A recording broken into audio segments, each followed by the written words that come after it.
Welcome, dear viewers, to a new episode of Dialogue Horizon.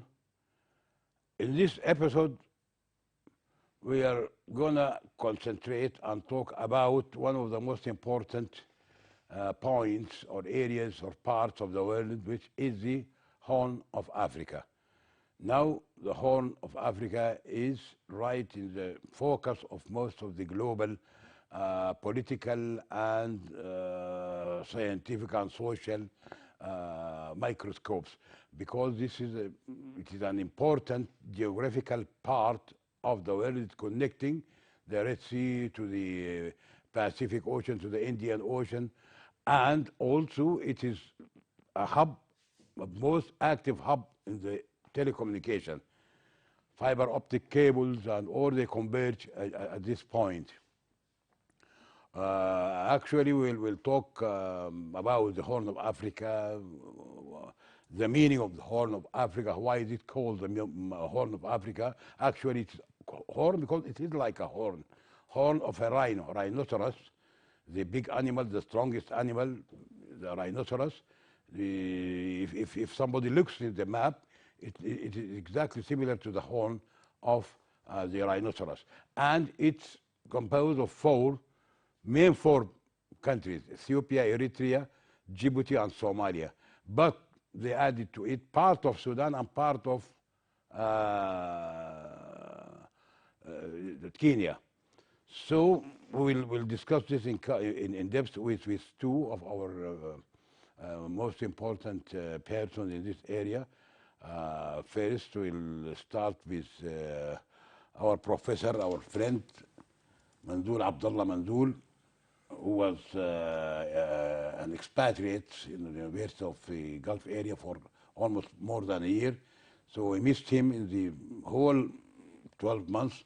He was one of our regular guests, and we are honored to receive him again and to host him again, to talk to him again about this important issue. As all we know, Professor Mandoul Abdullah Mandoul is in the University of Khartoum, Professor University of Khartoum, and he was the director of the Peace Institute in the University of Khartoum for quite some time, and now he is back to University of Khartoum. Welcome, Professor Mandoul Abdullah Mandoul. Thank you. We are very glad to have you again back after a long absence in Emirates. Now we are going, as we introduced, we are going to talk about the most important part these days, at least these days, because it is full of activities concerning the peace and maybe in the region. Yeah. So can you tell us about the Horn of Africa? Well, thank you very much, Omar. I'm glad to be here. Thank you for your warm welcome. Yes, as you said, the Horn of Africa is one of the quite important areas, at least for the time being.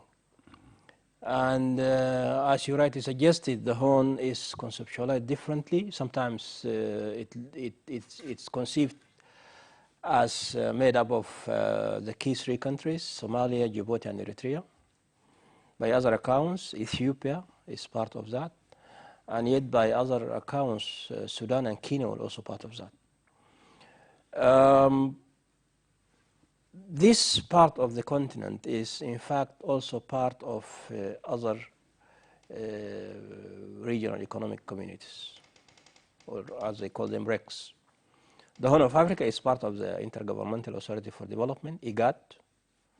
It's also part of the Arab League, because some of the countries are part of the Arab League, like Djibouti and Somalia, and Sudan, of course. It is part of the COMESA, and it's also part of the community of Saharan states. So you can see the geopolitical position the Horn of Africa holds. And on top of all these things, the problem of Tigray has brought the Horn into a focus. And if you follow the media, of different sorts, and Western media in particular, there is a very concentrated accounts and focus on the Horn, and particularly on what's going on in Tigray. We might come back to this, but I think geopolitically, the Horn is quite important. So the Horn now is really in the focus of the concern of the globe, actually. Yeah. Because it's, okay, I think if we talk about just have an idea about the governance, the type of systems and the resources, just the viewer to have an idea about these countries, like if the four main countries, yeah. About their politics, are they in full democracy, or what about the type of their governance, and what are the types of the resources, natural resources? Well, are they poor countries? Are they rich countries? Well, politically speaking, I think the Horn of Africa has been in turmoil since 1990. And 1990-1991 we witnessed two key developments. The first one is the collapse of Somalia as a state by the ousting of Siad Barre, and then also the overthrow of Mengistu Haile Mariam by the EPRDF, the coalition of Tigrayans and other freedom fighters in Ethiopia. So, and since then, the Horn of Africa has been in turmoil. Political changes, political developments, civil wars, Somalia has been stateless. Of course, now we have Somaliland, which is not really recognized except by Ethiopia and Kenya, I think. And then we also have problems in Sudan, the former Sudan. Now we have Sudan and South Sudan. And Ethiopia, although it has been stable for a while, but now we also see problems coming up of an ethnic nature. We have seen the problems in Tigray, of course, and then also in Oromia and in other parts of Ethiopia. In terms of natural resources and resources generally, I think the Horn is quite rich. Rich in terms of population. We are talking about probably 250 million inhabitants. Ethiopia alone has 100 plus. We have Sudan, we have Kenya, we have Somalia, we have Eritrea, we have Djibouti. So in terms of population, this is a big chunk of people. In terms of other resources, the Horn is quite rich. Some countries have natural resources, Sudan, one of them. The Horn is also rich in terms of livestock. Ethiopia and Sudan and Somalia, these are countries that produce, a lot of livestock-related products, and they export livestock to the Gulf and other areas. So the Horn is in the political turmoil, but it's rich in terms of resources. Yet there are a lot of challenges, and one of the key challenges is that the political turmoil has resulted in waves of migrants. Between the countries. Yeah, within the region, within the Horn of Africa, there are internal migration, external migration also. We have seen Eritrean and Ethiopian and Sudanese migrants who try to cross the Mediterranean, and some tragic stories are reported. So, despite of the fact that these are rich countries, I think there is a serious problem when it comes to governance, and this problem creates political instability, and political instability creates migration, to say the least. And of course, in the worst case scenarios, we have civil war like what's happening in Tigray. In Tigray, yeah. So this answered actually the question why, although you said these countries they have resources, natural resources, water, they have in abundance, they have livestock, they have, but still they are considered of the least developed countries in the world. Yeah. This part of Horn of Africa, countries these are the least, in the list of the least developed countries. Absolutely. So maybe it's due to the instability in the governance? Absolutely, absolutely. I think the key problem in the Horn of Africa is governance. Yes. You have unstable political systems. due to internal issues and problems, due to lack of democracy and lack of good governance. And as such, these resources are not utilized to the benefit of the population of the Horn. And if we leave aside internal problems that engulf each and every one of these countries, there are also problems between these countries. And for this very reason, the IGAD, which includes all the countries in the Horn of Africa, plus some of the East African countries, Kenya, Uganda, Sudan, Somalia, Ethiopia, Djibouti, Eritrea, you know, these 8 countries, you can hardly find 2 of these countries living in peace with each other. There are issues. Eritrea has problems with Djibouti, with Somalia. Eritrea has problems with Ethiopia. Ethiopia has problems with Sudan. Ethiopia has problems with Kenya. So, and this doesn't only reflect on internal issues and problems within each of these countries, but also among the countries themselves, and this weakens bodies like IGAD, because IGAD is a club of head of states, and if you have problems with the state, what do you expect? IGAD would be definitely affected negatively by the problems that exist among these countries, and that's why IGAD is one of the very weak regional economic communities in Africa. If you compare it to SADC, for instance, or ECOWAS, there's no question whatsoever.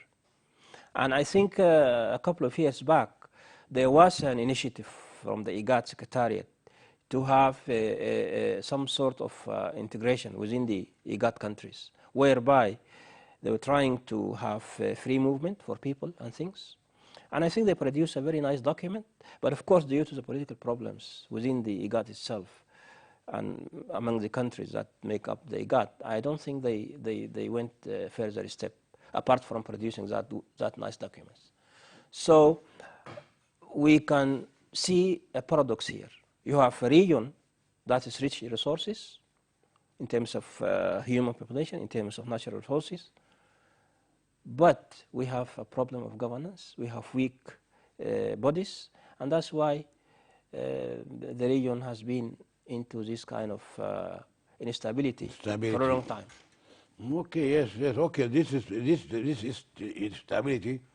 Now it is spilled over from one of the countries of the whole of Africa, Ethiopia, to Sudan, in the conflict. Now there is a hot conflict at the border between Sudan and Ethiopia, whereas the war between the Tigray and the armed forces, Ethiopian armed forces, and talk about the Fashaga region, Sudanese region, where used to be the hostage regime closed both eyes, not one eye, on this region, and many Ethiopian farmers, they for more than 20 years, they used and they utilized this Fashaga area in their agriculture and their food problems. And as we know, Ethiopia has shortage in food. Also, the Tigray, also they are also causing a little bit the Tigray of Ethiopia causing to Eritrea. So the whole region, yes. Can you tell us about the impact of this on the issue, the hot issue of the Renaissance Dam, which is in Ethiopia, and the start of filling of the dam, plus the issue of the, sometimes there is skirmishes, fighting, a little sporadic fighting between the Sudanese army and the Ethiopian army or the Ethiopian militia. To what extent do you think this is a dangerous situation? Or well, I think your account has made it very clear that this is a very volatile situation that is marked with tensions, and one of the reasons why this has escalated to what is currently happening, especially with regard to the Fashaga, is that the government in Sudan, at least as far as the former regime is concerned, turned a blind eye to the Fashaga area because they allowed the Ethiopians to occupy land, and they know that this land is Sudanese land because we are talking about, Ethiopian farmers coming deep into Sudan, beyond the international borders. And I think the borders are well known, they are demarcated. So from the Ethiopian perspective, or at least as far as the border group that is in the area, the Amhara group, they claim this, and the Ethiopian central government seems to be unable to confront this. And that was why, at some point, the Ethiopian government was saying that this is not the Ethiopian army, these are some militias that are causing all this problem. This makes some sense, but it doesn't make all the sense, because it is a responsibility to make sure that attacks are not mounted from your land into other people's land. So, and on top of all these problems came the problem of Tigray. And let's not forget the fact that even within Ethiopia, there are also issues of land between the Tigrayans and between the Amhara along the Sudanese border. So the problem in Tigray is not only an internal problem, because when it started, we had the influx of refugees. Almost 70,000 Ethiopian refugees are now in Sudan. We don't know how the conflict will develop. Now the Tigrayans are in control of the regional capital, Mekelle, and they might even start mounting attacks on the Eritrean forces and the Amhara militia. We don't know. But this is a very complicated situation, a very volatile situation. It spills over, and that is the fear in the region, that this might not be only a conflict within the borders of Ethiopia.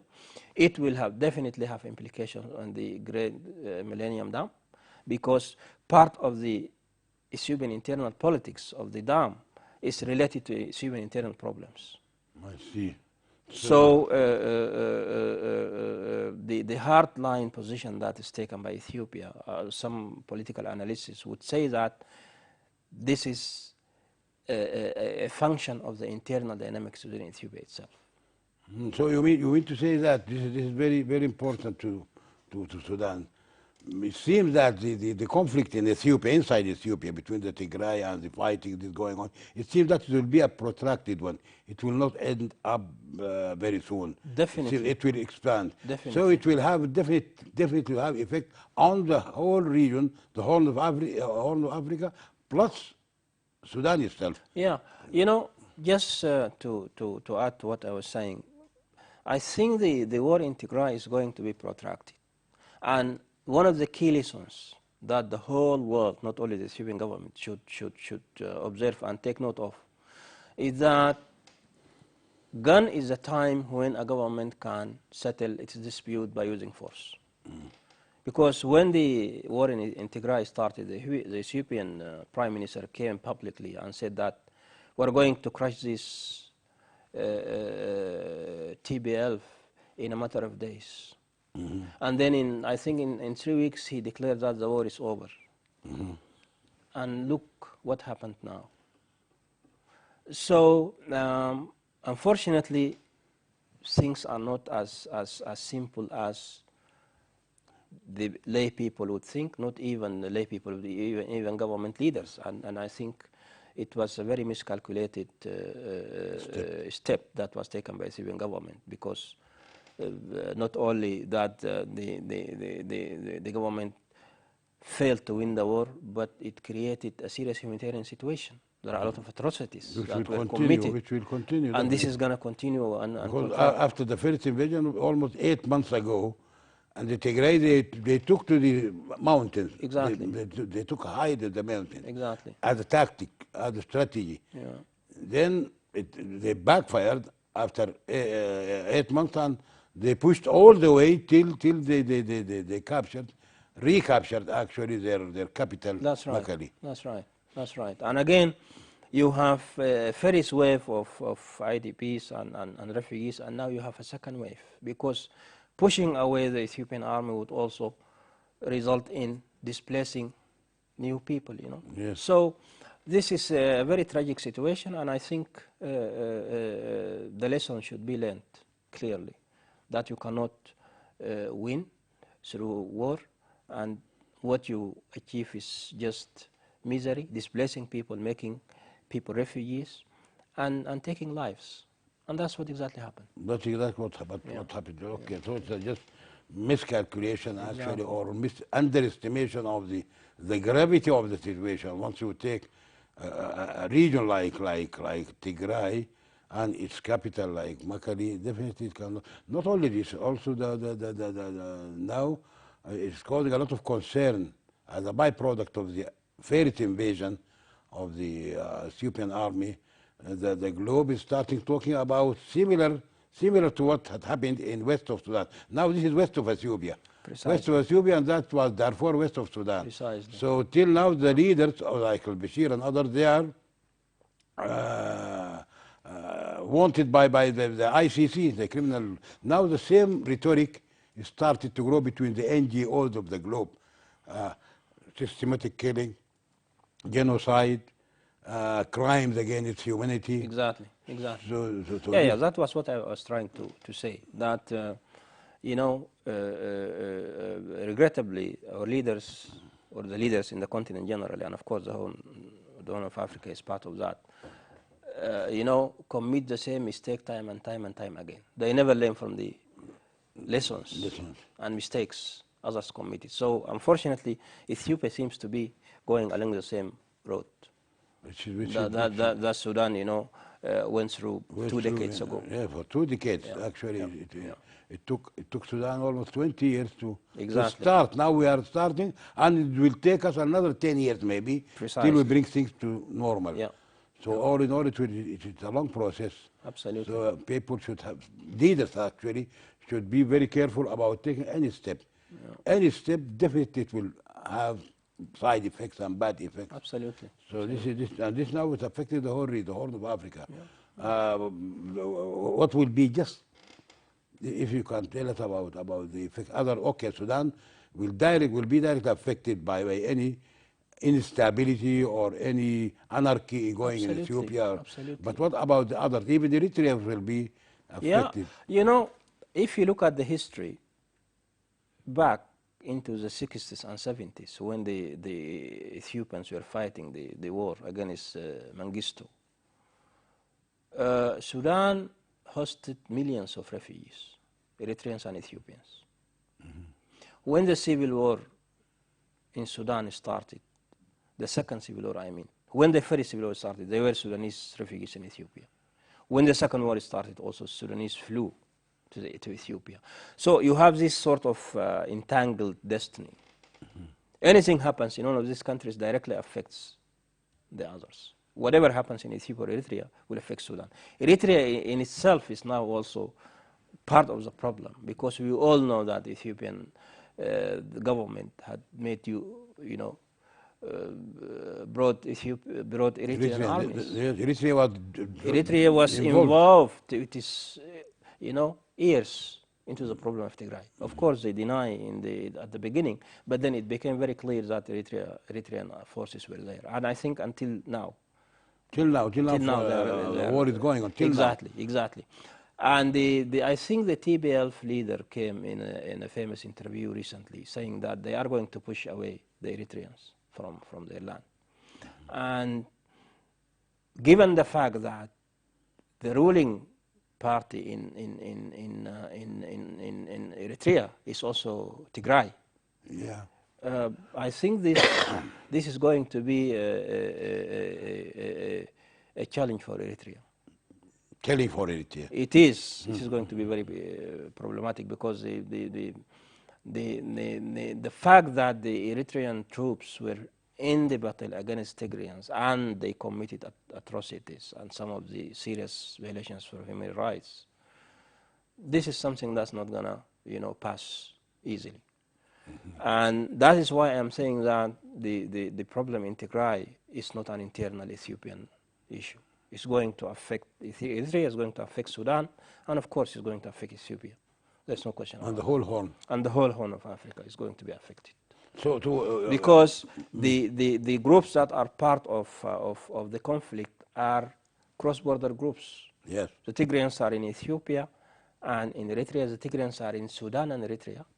You have the Afar, who are part of Djibouti and Somalia and Ethiopia. So it's quite complicated, by the way.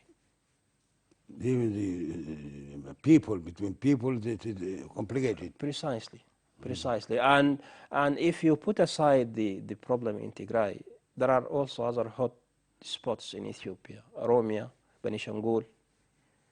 All these are problems. But Chagol is where the dam is the built. dam is built. Precisely, precisely. But these people, they claim that they are Sudanese or something like this. So this is complicated things. A lot's going on actually. So I'm really quite concerned about the political developments within the Horn of Africa. And I'm much more concerned about the internal political dynamics and development in Ethiopia. Because if Ethiopia is unstable, the whole Horn would be unstable. Yeah, There's no question about that. Eritrea would be unstable, Sudan would be unstable, Somalia would be unstable, and Djibouti would not be stable. The whole, yes. The whole Horn actually would be in a Okay, but why, if we go to another issue, which is part and parcel of this issue, the issue of the adamant refusal of the Ethiopian government to sign agreement. Now, Egypt and Sudan, they okay. Especially the Egyptians, they stopped the claim or the worries about the collapse of the dam. Now they are talking about one thing, Sudan and Egypt, that Ethiopia to sign an agreement with them. Following what was in the DOP, the Declaration of Principle, signed by the three presidents, Right. At that time Bashir and Sisi and Desalegn of Ethiopia. It was signed, so the Ethiopians, they are very reluctant, and not only reluctant, they are adamant that they will not write or put in writing their obligation to inform or to exchange information about the operation of the dam. Well, why are they taking this? I don't really tough understand. stand? I fail to understand why Ethiopia is taking this hardline position. Actually, nobody understands. The whole world is actually surprised by the very hard line position Ethiopia is taking. And again, my only explanation is that this is an internal Ethiopian issue. Ethiopia is trying to cover its problems, internal problems, by taking such a hardline position with regard to the GERD issue, because it doesn't make any sense. You have already built a dam. Nobody is disputing about your rights on building the dam and making use of it. The Sudan and Egypt are only talking about an agreement that will safeguard their rights and also addresses their concerns. I don't think that is something of too much, or that Ethiopia should refuse this. It doesn't make any sense. Yes, it's really amazing why. Yeah, it doesn't make sense. Although, as you know, Professor Manzoul, Abdullah Manzoul, if you remember, writing a document or writing undertakings or commitments, it happened many times.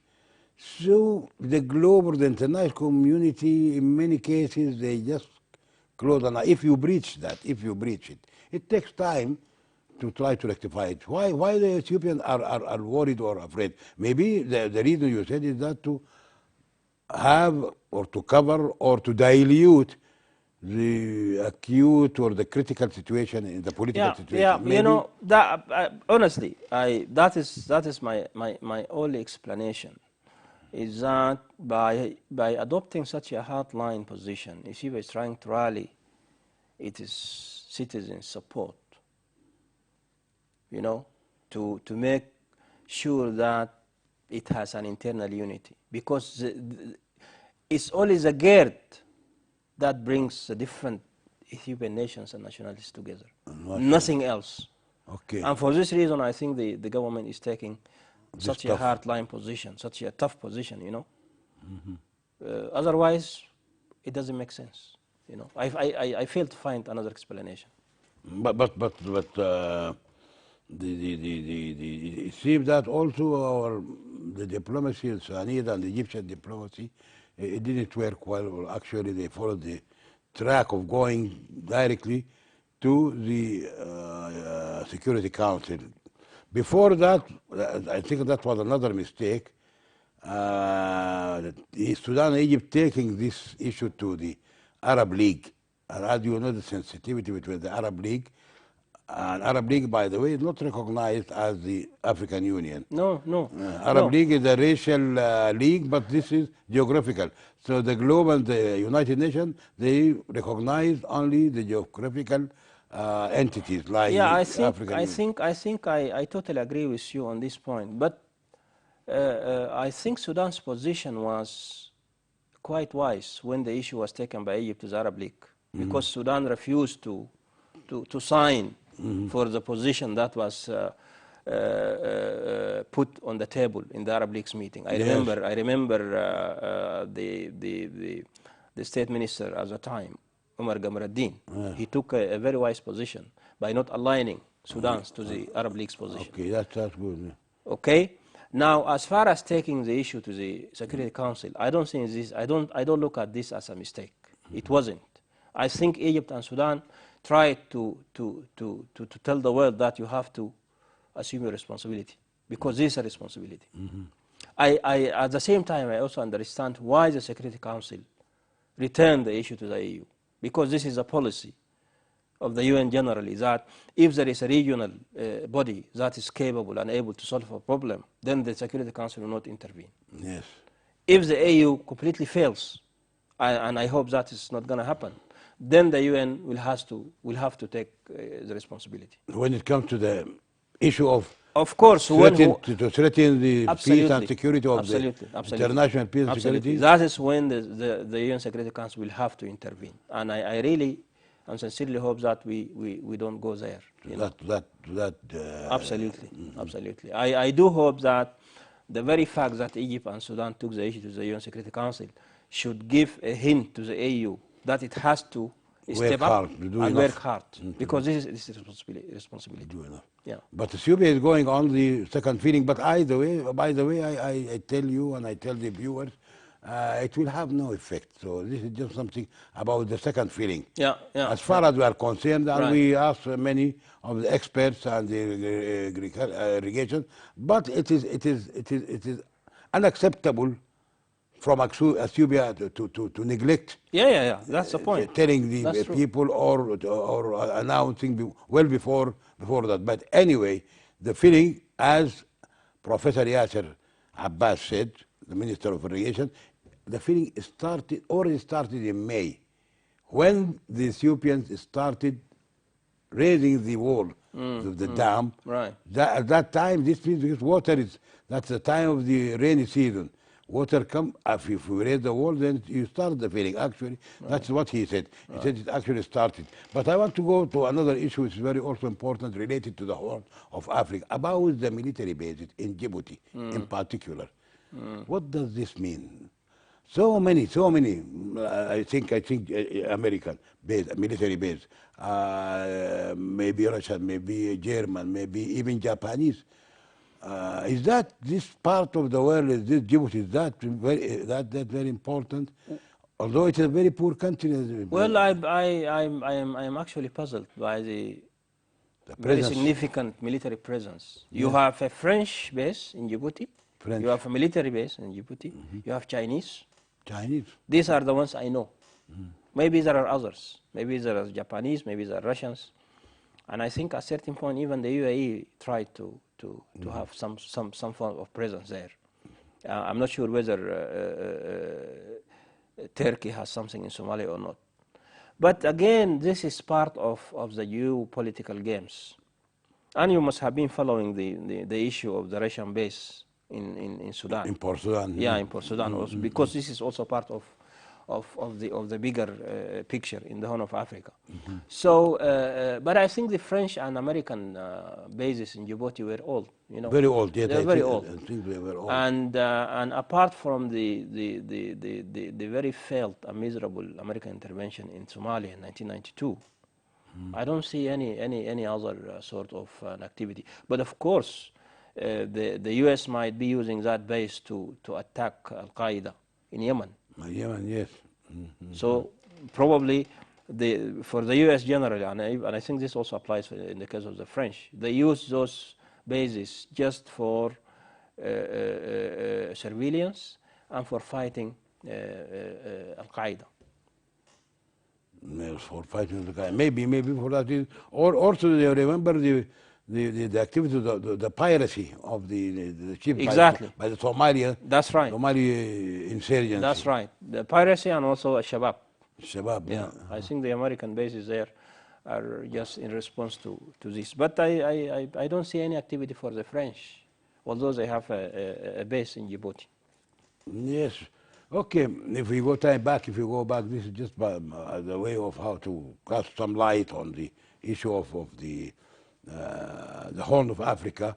But also I remember the American President Trump, the former President Trump,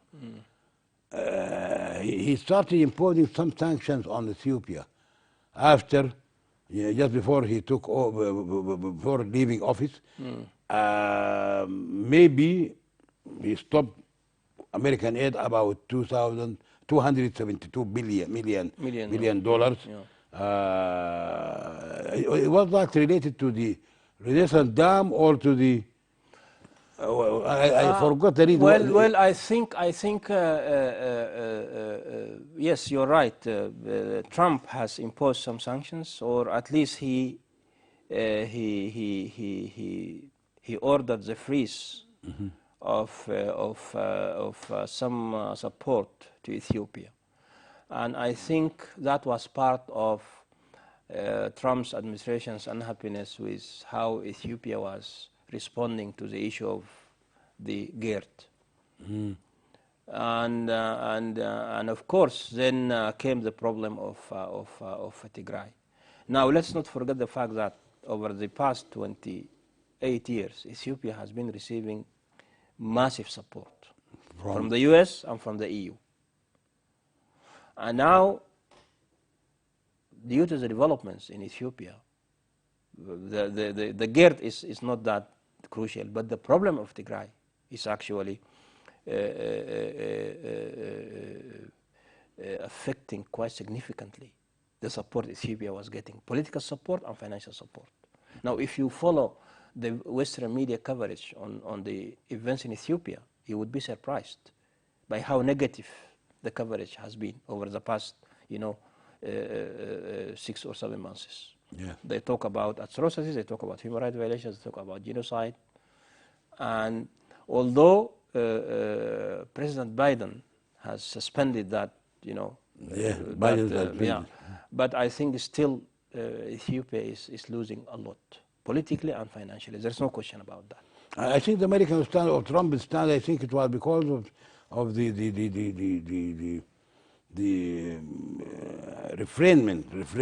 Ethiopia refrained at the last moment from signing the document, which was brokered by the Americans in Washington. That's right. At the last moment, Ethiopia refused to sign the document till now. Maybe that was just maybe a retaliation from Trump, as you know. But Biden stopped this sanctions actually. Yeah. But what does this mean? Well, I don't think this is quite significant because de facto the U.S. has stopped providing technical and financial support for the Ethiopian military. This has been stopped. And now we are talking about even the other financial support that Ethiopia used to get. And I think without a clear end or some sort of a deal with regard to the problem in Tigray, I think Ethiopia is facing a lot of issues, a lot of problems. And now, again, as I said, my worry is that whatever happens in Ethiopia will affect us negatively. In the long run? Absolutely, there's no question about that. Actually, not in the long run, immediately. Yeah. We are now talking about 70,000 Ethiopian refugees, running from Tigray. And you never know what developments will take place in the coming few days. Maybe we'll end up having additional waves additional wave of because the Tigray will also refugees. drive some other tribes Precisely. to take refuge at countries Precisely. like Sudan. And Sudan actually it's very unfortunate. Sudan, It's very unfortunate, and this very unfortunate situation doesn't allow Sudan to play a needed role when it comes to what is happening in Ethiopia, because we have a problem with Ethiopia with regard to two issues: the Fashaga and the Millennium Dam, and and this doesn't allow us to play a constructive role to try to help Ethiopia deal with its problems. Do you think it is wise for the policy of Sudan with its relation with, as part of Horn of Africa? Sudan is considered part by some, it's considered part of Horn of Africa, and it is one of the founders of the African Union. Yeah. Okay. So, do you think it is wise to leaning to or to coordinate with Egypt? Don't you think that this makes a little bit of sensitivity with the African? No, I don't. Now the African definitely are not supporting Sudan in its issue with Ethiopia. Not because the issue is genuine or the issue is wrong, but because Sudan has taken or it is taken to the Arab League. No, I don't look at it this way, because this is a coincidence. I don't think this is a deliberate position or policy from the part of Sudan to align itself to Egypt blindly. No, I don't. Maybe I'm mistaken, but I don't look at it this way, because this is to me a coincidence that Egypt's interest and Sudan's interest became very close with regard to the GERD, you know. But of course we have our issues with Egypt on other problems too. So maybe coincidentally, but I don't think this is a Sudanese policy to align itself to the Egyptian position. It just happened, you know, that Sudan and Egypt are affected by the GERD, and they are just looking after their interests. So the reason why I said this, because as if you remember, for quite a long time, Sudan was under heavy attack from the Egyptian media because Sudan is leaning or cooperating or supporting Ethiopia. All of a sudden, let's dive by one issue. We all know that, and even everybody knows that, the minister and everybody knows that the GERD, the Grand Ethiopian Dam has a lot of benefits to Sudan. Right. Everybody, even the minister of irrigation, and for quite a long time, everybody, we all know. I myself am convinced that the benefits from the GERD, from the Grand Ethiopian Dam, is more than the damage going to Ethiopia itself. So by one issue, don't you think that just the issue of, because I saw a letter, the Ethiopian irrigation minister inviting Sudan and Egypt to send two of their experts to stay in the GERD.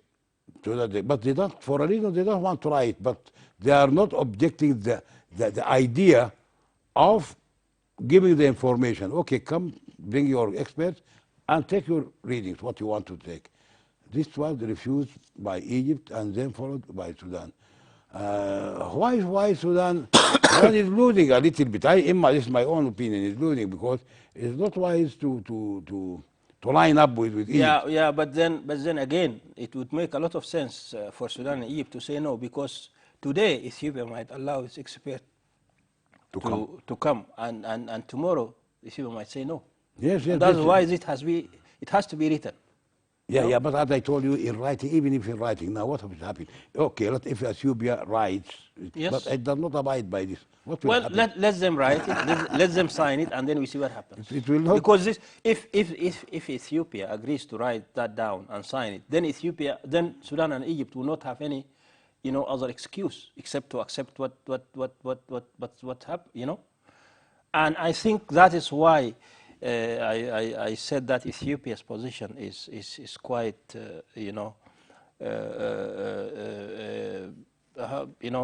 tough, it's hard line, and I fail to understand why they are not I tell you one thing. Okay, maybe I'm not, but I hear one of the experts. I'm not a specialist in irrigation or in water flows or water rivers, but somebody is an authority. He's good. He was an ex-minister of irrigation here in Sudan. I asked him the same question: why Ethiopians are objecting to write, to have something in writing, and they are allowing people to come, experts to come. This means that they don't have anything to hide, but they don't want. He said because they have other projects going on in the same, and the Nile well before well before the gate location now. As you know, the Blue Nile is coming. Blue Nile is coming from Lake Tana. It goes almost 1,500 kilometers till it reaches Sudan. But it does not come directly. It goes around in Yeah. loops. I saw in a video more than 50 tributaries, small, not only from Lake Tana. Lake Tana is the main source, the big, Oh, that's right. but it is fed by other. They want. He told me that they want to have some small projects. So if they put it in writing about the Blue Nile, this might affect or might in future. No, but I don't think this is a plausible argument because we are talking about the GERD. We're not talking about any other. The GERD is a special. Not the Gerd. The Gerd is coming. We'll talk about the water from Blue Nile. Yeah, that's fine, but that's fine. They can make like 5 or 6 other dams, but not as big as the GERD. Not as big as Ethiopia, Gerd. Sudan, and Egypt will not ask Ethiopia to write, an agreement when it wants to construct a small dam or small even dam 10 like dams. yes, yes. But we are talking about a dam whose capacity is 74 billion Billion. cubic meters. This half, is half, huge. half of the high dam. Yes. Absolutely. So I don't think that is a good point. Not justification No, for no, no, for no. for their. Absolutely not. But I also another small issue. Maybe the viewer they want to know. Some people they talk about that the Ethiopians are trying to raise the issue of redistributing the or revising the 1959 agreement, the Nile agreement. Okay. 1959 agreement, which gave Egypt 55.5 billion meter cube and Sudan 18.5 billion cube. This is 70 and 10 for evaporation, left for evaporation. Right. When I asked somebody, also the same person, I asked him, will the Ethiopians go for this and take it as they have their share? They want to have their share in the Blue Nile. Why they are not included? He told me a very smart. He said this agreement of 1959 of the distribution is based on the quantity of water coming to at Swan. Anything before that in Ethiopia, if it's more, and definitely more than this 70. So what should you comment to this? Is it possible that Ethiopians they will claim that they want their share, Well, I having think- known that this is taken at the borders of Sudan and Egypt? Well, I don't understand the point about reaching Aswan, but I think it's the right of Ethiopia as part of the Nile to claim its rights. I don't see any problem with that, and I think it's unfair for Egypt to insist that this agreement will continue to be closed. It doesn't make any sense because you have like 10 countries that are part of the Nile. They can claim. Their share, they their want their share. And Egypt has to accept that. I don't see this a problem at all. But the Egyptians, as I said, because the Blue Nile is carrying water more than the Right. 55.5 plus 18.5, this is 70. Yeah. 70 billion. Yeah. Definitely, the Blue Nile is taking or carrying more than this, and sometimes when the rainy season is high, more than this. That's right. That's why the base of the calculation is on Aswan, the distribution on Aswan. Any water from Lake Tana to Aswan, Ethiopia will have its share on this. Okay. So you think Ethiopia has the right to claim anyhow, in a way? I think so. Okay, thank you, dear Professor Manzoor Abdullah Manzoor. We covered a very important issue about this very sensitive area, this is the Horn of Africa, and we told the viewers about what's the meaning of the Horn of Africa and the issues and why this concern is growing in this area, in this Horn of Africa, not only for the conflict between Sudan, Egypt, and Ethiopia, but in other issues. Thank you, dear viewers, for being with us from the last hour or so about this important issue. We hope to see you next week or maybe the week after because of the Eid on another hot issue. Thank you and bye.